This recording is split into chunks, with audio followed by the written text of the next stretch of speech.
I want to welcome you to this tutorial on how hackers create undetectable malware and viruses. In one of my previous courses, we looked at how hackers create malware using the Metasploit framework and a few other methods.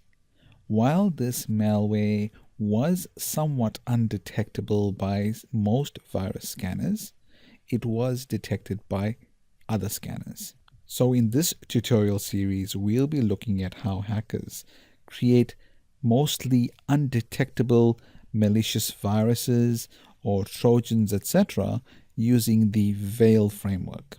Veil is available on Linux-based machines. So in this tutorial series, we'll be using the CentOS 7 Linux-based machine. So firstly, I want to go to the Veil framework website. So let's open up a browser and go to the Veil framework website. So let's go in to Firefox and we will go to type in Veil framework, and this will be the official Veil framework website that I'll show you. The Veil framework is a collection of different modules.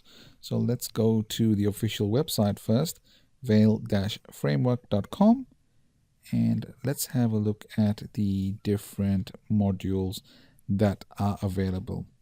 Once you are on the website, you will see the Veil-evasion, Veil ordnance, Veil catapult, power tools, and Veil pillage. So I'll go through these options now and explain to you what each one is. The Veil evasion is a module that allows payloads to be created. So let's go through and have a quick look at the website. But this particular Veil framework allows a hacker to obfuscate the virus or Trojan from antivirus detection. So it then allows mutation of this particular program or exe file, which makes it almost undetectable by most virus scanners. So let's go to the Veil evasion, which is a tool to generate payload executables that bypass most common antivirus solutions. So this is how hackers would use the Veil evasion to then create a payload executable that bypasses the antivirus solutions. You will note that the Veil framework is also located on the GitHub website.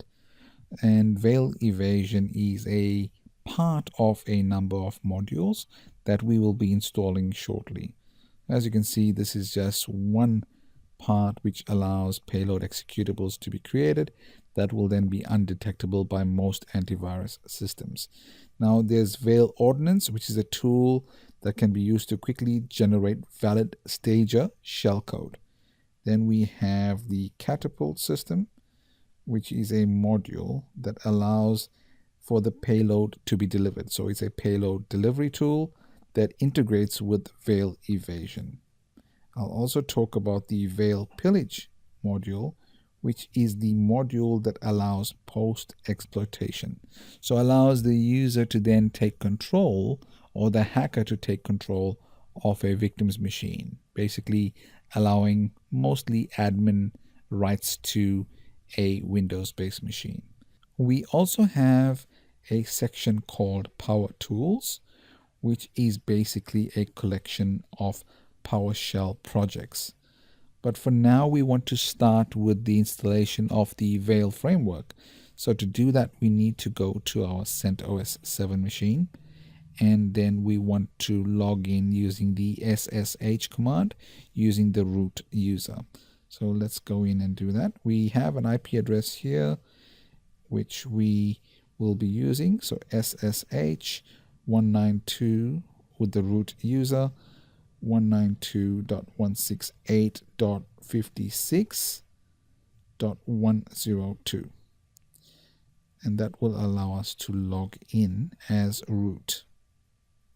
Once that has been logged in, we can then move on to install Python.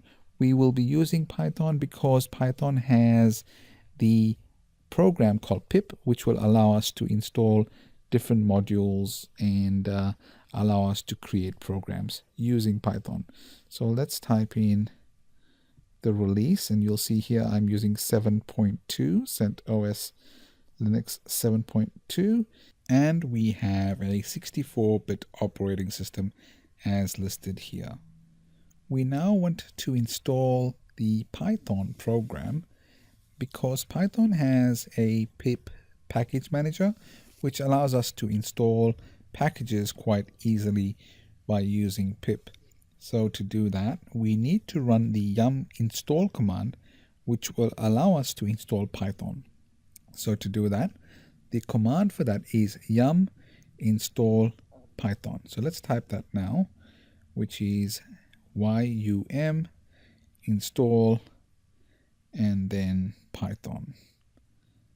And once that is entered, we can run this, and let's have a look at the results of Python installing. Okay, so I have an error here, and I'm leaving the error in for now because we have two IP addresses or two interface cards in this machine. Unfortunately, only one IP address has been allocated. We need to get the other IP address. Because we are running two adapters here, we have a host only adapter and which connects directly to the machine, and then we have a NAT adapter which allows us to connect to the internet. So for that reason, we seem to have one IP address assigned but not both. So to do that, I need to go back to this section and run this command and get an IP address, which is the DH client. And once I run that, an IP address should be assigned. And let's have a look at the IP address now. And you'll see we have an IP address which is 10.0.3.15. Now I can go into the VI editor and I will take out this name server. We don't need that for now. Let me save this file. And before I run this, let me also quickly install or write down another name server, which is the Google name server. And let's call it 8.8.8.8. And let's save the file now. Let's also do a yum update, which will then give us the latest repositories and make sure we are running the latest versions of things. So let this run through, and I'll leave this here so you can actually see the whole process of the actual installation. So for now, we have the CentOS 7 machine. We are doing a yum update, and then we'll install Python after we have updated the system. We are also performing the yum update to ensure that we are not using any old repositories, and the repositories that we have on this machine are the new ones. So let this all install, and once that has been installed, we'll move on to installing Python.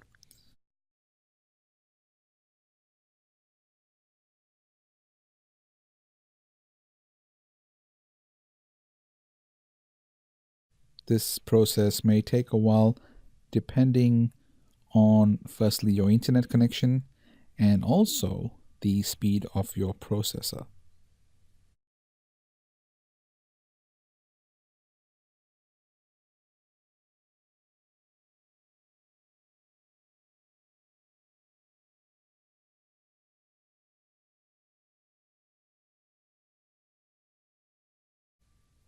Again, I'm leaving this in so you can actually see the process, and as you install it on your end, you can follow along with these screens.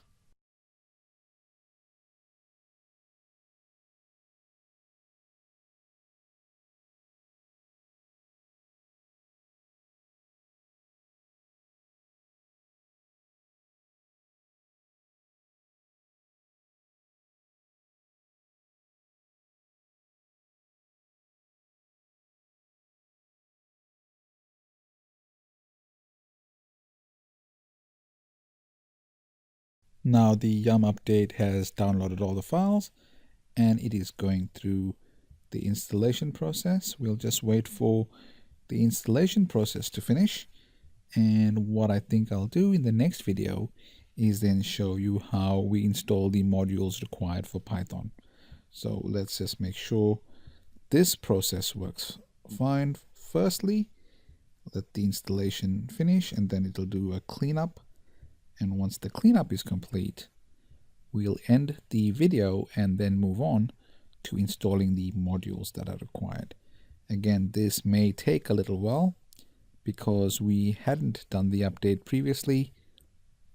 We are now doing the update as we speak so that we have the next step working perfectly. So we had to make sure we had a DHCP command to get an IP address for the other adapter. The one adapter was working fine, but the other IP address wasn't available, which wasn't allowing us to update using yum. Now we decided to do the yum update, which is almost complete. And once that is complete, we will move on to installing the modules required. Again, we are building an undetectable malware or Trojan or virus, etc., as hackers would do in an environment which would then allow them to take control of victim machines. This is purely for information use only. I want to show you how hackers think and how they create malicious code that can then infiltrate networks or victim machines. This exercise is being done in a closed environment, so please make sure you are not doing this on any public machines, as there are significant consequences and possible jail time if you are caught using this in a malicious way.